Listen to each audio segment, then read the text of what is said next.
tough time this last year. No, there's no words, there's no reason to go into details. But we don't want to go back. We don't want to go back anymore. That we are going forward as a church.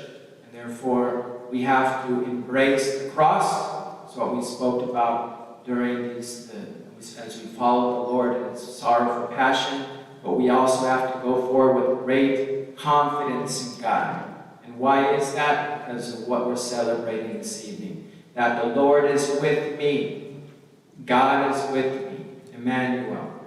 That He's stronger than my weakness. That His grace is real for me in every situation that I have to go through. And so, Pope Francis, actually, I guess in Rome, they've already had the Easter Vigil. And so he said these words in a tweet. So just pretty amazing how, popes tweet these days. He says, "Dear brother, dear sister, if on this night you are experiencing an hour of darkness, a day that has not yet dawned, a light dimmed or a dream shattered, open your heart with amazement to the message of Easter. Do not be afraid, He has risen." So that's the Easter message. That's what St. John Paul II said from the very beginning. Do not be afraid.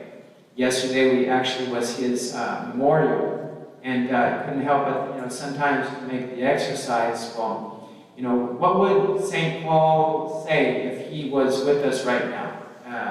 Kind of think, what would St. John Paul II say if he was with us right now? He would repeat these words: do not be afraid. And so this gloom, we're going to feel it.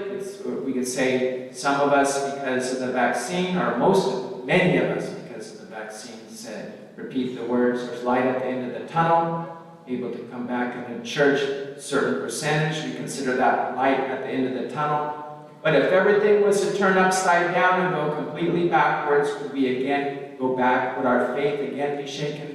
Our faith has been deeply shaken this year. We have we have a great need to go back to the gospel, to not lose our way again. Because it could very well be that in some way in God's providence, that He knows that we need more purification. So there's this book, The Great God, is by Bishop Tihamar Tat. I've mentioned him on other occasions. And he says these words. He says, you know, do you not, the crushed and forsaken feeling in the hearts of those holy women who went to the sepulchre early that first Easter morning to anoint the Savior's body with sweet spices. It is noteworthy that their path, which ended in the happiness of the empty Easter grave, began in the dark night. The sleeping town lay in darkness when they started on their way to the gloomy sepulchre, and their eyes heavy with weeping, everything broken, everything hopeless. But in them the last rushlight burned with a living flame, faith even beyond the grave, and that faith received its reward. Does not the darkness of that Easter Eve tomb envelop us sometimes? Does not everything in us sometimes seem to have perished? Thick darkness falls upon us, and we cannot see a step in front of us. The sunny faith of our youth seems to have finally disappeared. We have no heart to pray, to go to church, to resist temptation. We have no heart even to live. We feel as though God had forsaken us, as though God had died again. Brethren, have you never lived through such terrible hours, days, months?